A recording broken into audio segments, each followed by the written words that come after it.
Le bleu. Partout en Occident, en France comme en Sicile, aux États-Unis comme en Nouvelle-Zélande, le bleu est placé au premier rang. Et c'est vrai qu'aujourd'hui, on se pose pas beaucoup la question des couleurs qui nous entourent et un peu de leur symbolique. Alors aujourd'hui, c'est parti pour vous expliquer l'histoire du bleu.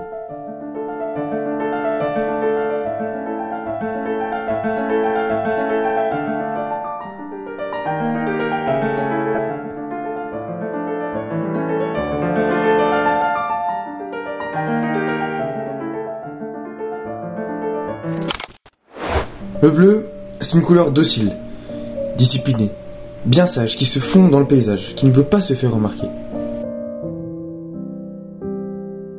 Quel que soit le milieu social, le milieu professionnel, que ce soit pour les hommes ou pour les femmes, c'est toute une civilisation occidentale qui donne la primauté au bleu. Alors, cela diffère en fonction des cultures, parce qu'en effet, par exemple, dans la culture japonaise, ce sera le noir qui va être priorisé. Mais pourtant, en ce qui concerne le bleu, ça n'a pas toujours été le cas. Longtemps, le bleu, il a été mal aimé. On ne le retrouve dans aucune grotte de la préhistoire, et dès l'Antiquité, dès qu'apparaissent les teintures, on considère le bleu pas vraiment comme une couleur. À l'époque, on a un triangle entre le blanc, le rouge et le noir.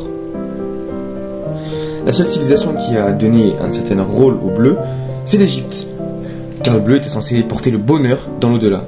D'où les magnifiques objets verts et bleus et les fresques qu'on peut retrouver dans les tombeaux des pharaons. Mais alors comment ça se fait? Parce que le bleu, c'est quelque chose qu'on retrouve naturellement dans la nature et qui est très voyant. Mais en fait, le bleu, c'est une couleur qui est assez difficile à fabriquer et à maîtriser. C'est sans doute une des raisons pour laquelle elle n'a pas joué un grand rôle dans la vie sociale, religieuse ou symbolique de l'époque.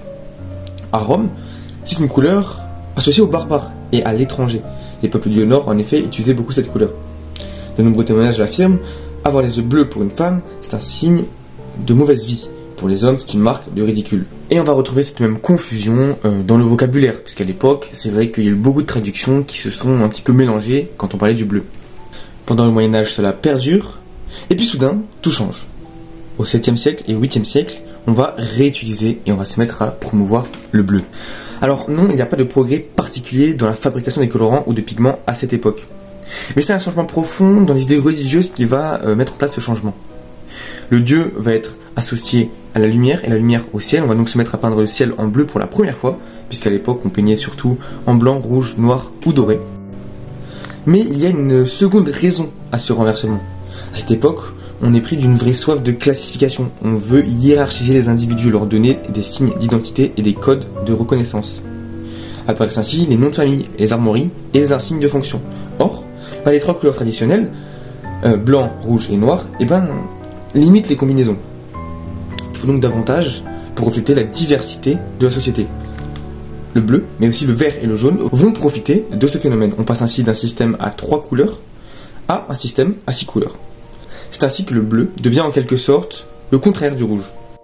Et puisque la Vierge s'habille en bleu, les rois de France vont également se mettre à s'habiller en bleu.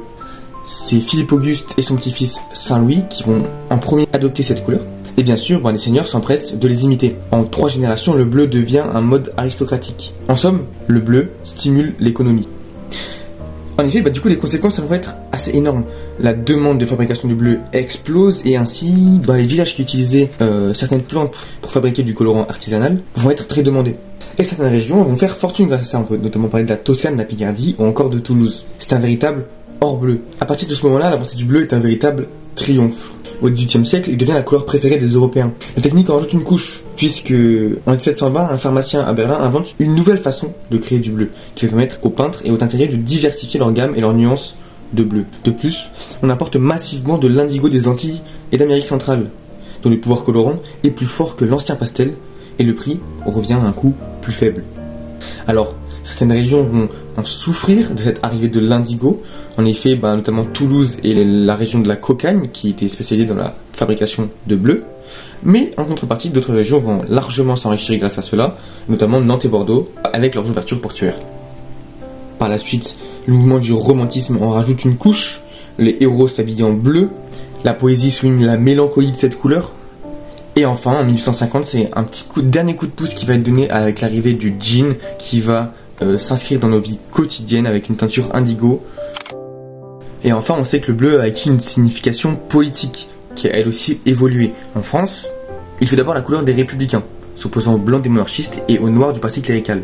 Mais petit à petit, il a glissé vers le centre, se laissant déborder sur la gauche par le rouge, socialiste puis communiste. Il a été chassé vers la droite en quelque sorte, et après la Première Guerre mondiale, il est devenu conservateur, et il l'est encore aujourd'hui.